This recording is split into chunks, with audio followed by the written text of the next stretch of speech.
Shalom saudaraku yang terkasih, kita kembali di dalam firman menyapa hari ini. Untuk itu mari kita persiapkan hati dan pikiran kita berdoa.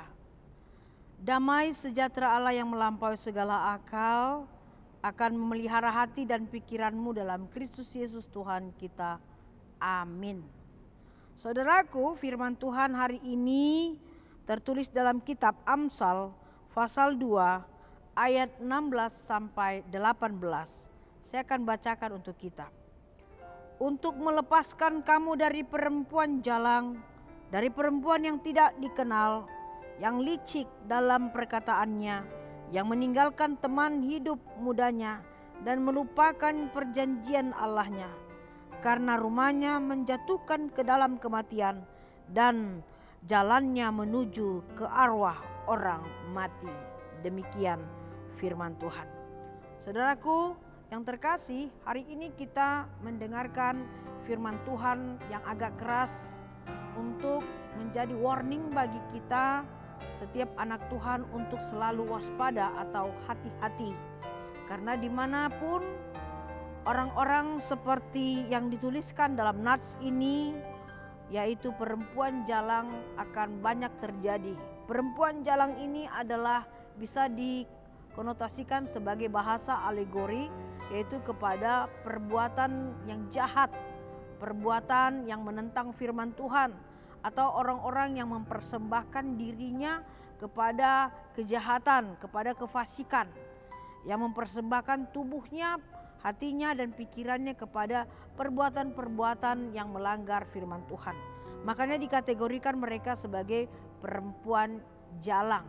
Karena juga mereka memiliki suatu pikiran yang licik dalam setiap perbuatan, dan pekerjaan mereka adalah untuk menggoda dan merayu anak-anak Tuhan untuk terjerumus dan jatuh kepada keberdosaan. Bahkan dikatakan mereka itu berani untuk meninggalkan Allahnya hanya untuk mencari kesenangan, kenikmatan dan hawa nafsu semata.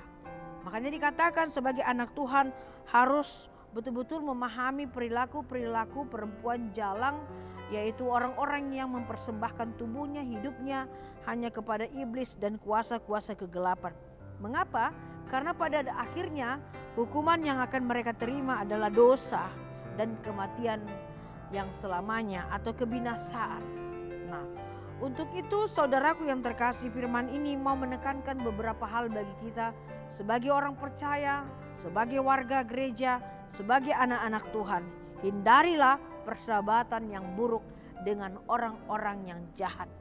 Jika kita ketahui seseorang itu yang dekat dengan kita, atau orang-orang yang mau merayu menggoda kita supaya kita menjauhkan diri dari firman Tuhan, hindarilah, pergilah dan tinggalkanlah dia atau mereka.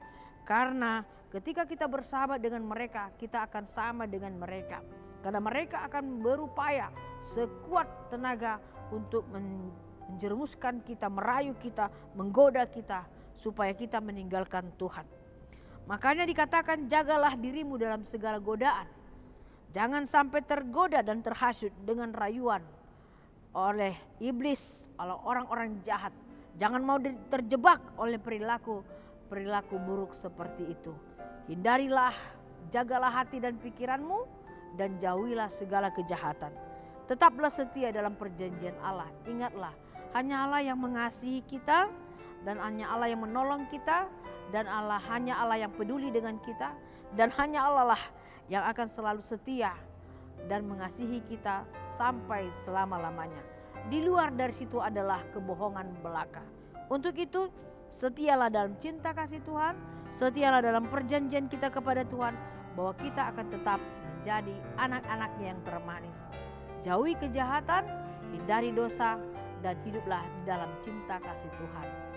Amin. Mari kita berdoa. Terima kasih Tuhan buat firman-Mu yang memberikan nasihat bagi kami dan peringatan bagi kami, supaya kami hidup dengan baik dan benar di hadapan Tuhan, menjauhi kejahatan dan menjauhi segala pikiran-pikiran yang jahat dan menjauhi segala godaan, supaya kami tetap hidup di dalam kebaikan yang dari Tuhan.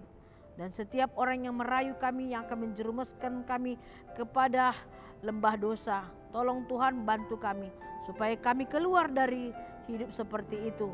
Dan kami hanya ingin hidup di dalam kemuliaan-Mu saja sebagai anak-anak Tuhan yang penuh dengan damai sejahtera. Lindungi gereja-Mu, lindungi bangsa dan negara kami, lindungi setiap keluarga, lindungi setiap pribadi, supaya tetap mempersembahkan hidup kami ini hanya bagi Tuhan untuk kemuliaan nama-Mu saja. Terima kasih, dalam Yesus Kristus kami berdoa. Amin. Anugerah Tuhan Yesus, berkat dari Allah Bapa dan persekutuan Roh Kudus kiranya memberkati kamu sekalian. Amin. Demikian firman Tuhan saudara. Ingat, tetap waspadalah, jagalah hatimu, jaga pikiranmu, dan tetaplah mengasihi Tuhan.